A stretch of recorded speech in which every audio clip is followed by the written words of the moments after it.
It's no exaggeration to say that the Raw after WrestleMania has become one of the most hotly anticipated wrestling shows of the year, as WWE pull out all the stops to jumpstart their new season of programming with all manner of twists and turns, and the dust still far from settled following the showcase of the Immortals. Much of the show's appeal is down to its penchant for delivering big surprises. WWE always seem to go out of their way to deliver the unexpected on their post-Mania Raws, and from big name acquisitions making their debuts to new storylines kicking off on the back of what happened the night before, these shows always seem to amaze us.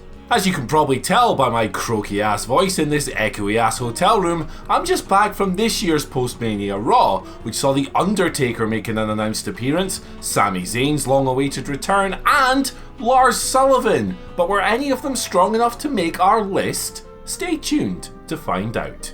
Which episodes of Raw after WrestleMania were so dazzling they put the grandest stage itself to shame?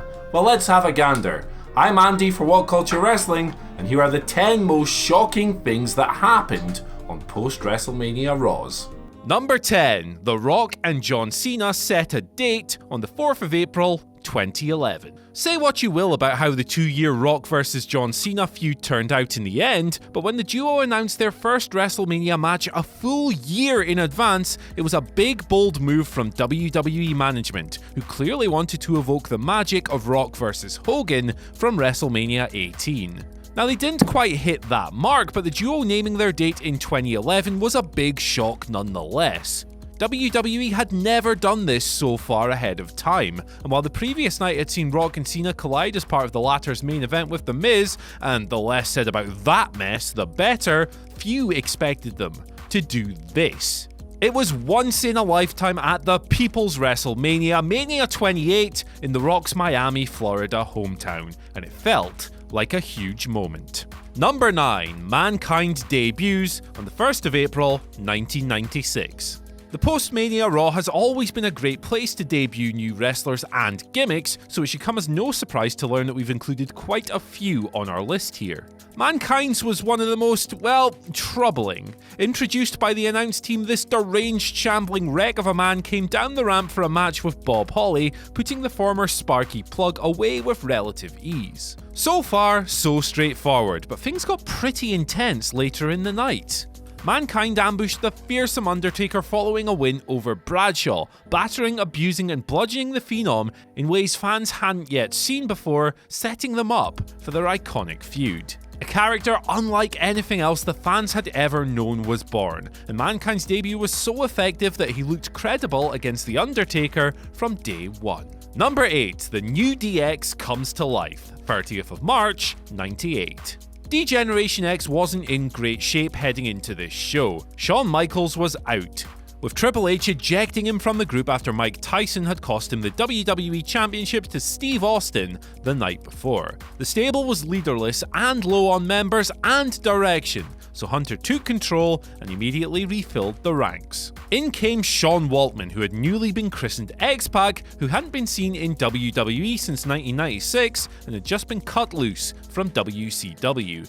An incendiary shoot promo followed. Waltman had bullets for Hulk Hogan, Eric Bischoff, and the WCW hierarchy, and later, we got the New Age Outlaws jumping on board the DX banter bus as well, rounding off this new version of the Attitude Era's most iconic stable. Number 7. Paige's debut and title win, 7th of April, 2014.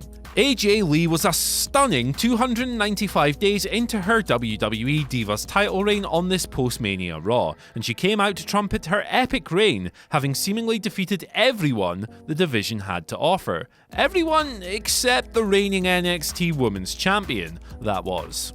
Paige's arrival was a big surprise, and those who recognised her gave her a worthy reception. What started as a respectful back and forth between AJ and Paige eventually unfolded into a title challenge. The bell rang, and just over a minute later, Paige had shockingly ended AJ's monster reign, rocketing herself to the top of the mountain on her very first main roster night.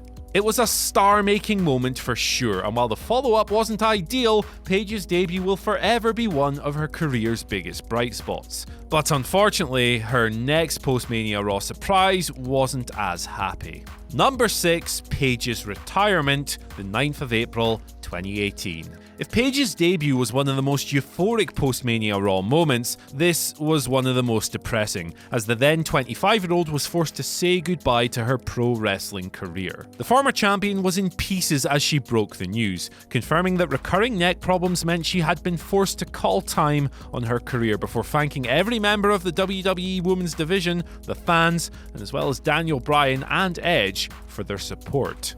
It concluded a heartbreaking couple of years for Paige, who was first injured in August 2016, didn't return until November 2017, but then hurt her neck again just 1 month later, forcing this retirement.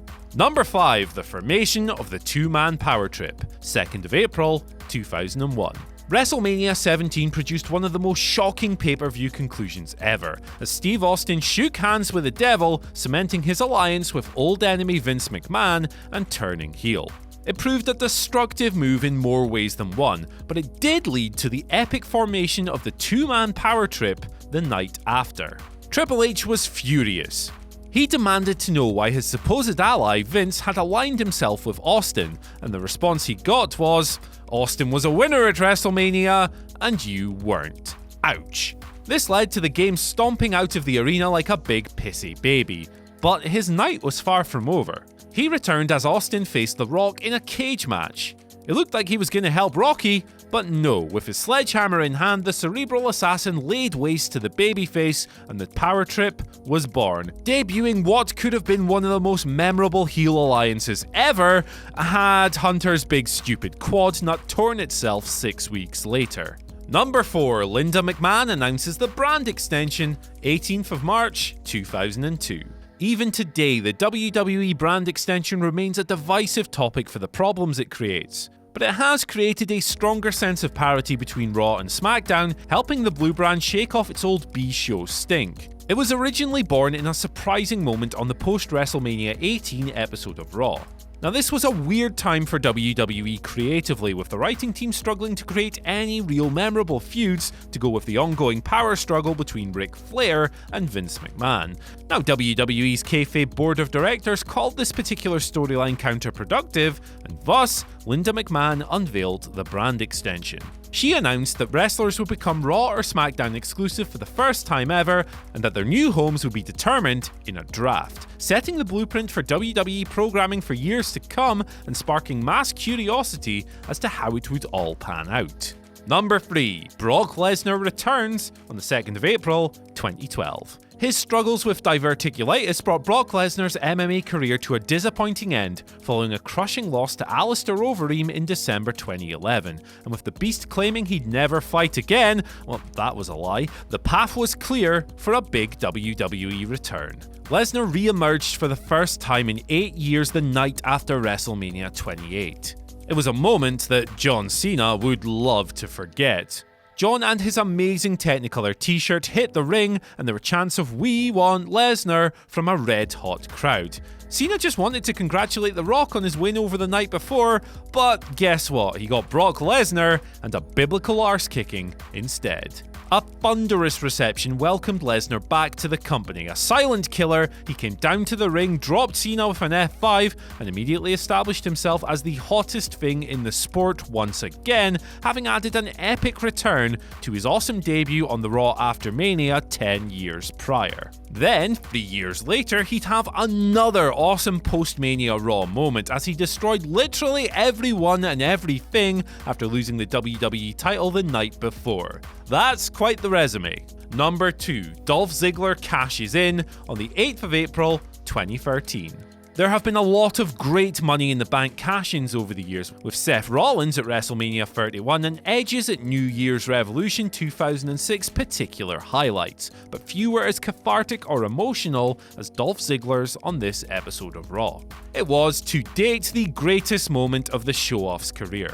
World Heavyweight Champion Alberto Del Rio had just beaten Jack Swagger and Zeb Coulter in a handicap match. He was exhausted, and while he was supposed to be a face at the time and Ziggler was the heel, you'd have never have guessed this from the crowd reaction when Dolph's music hit. The place came unglued.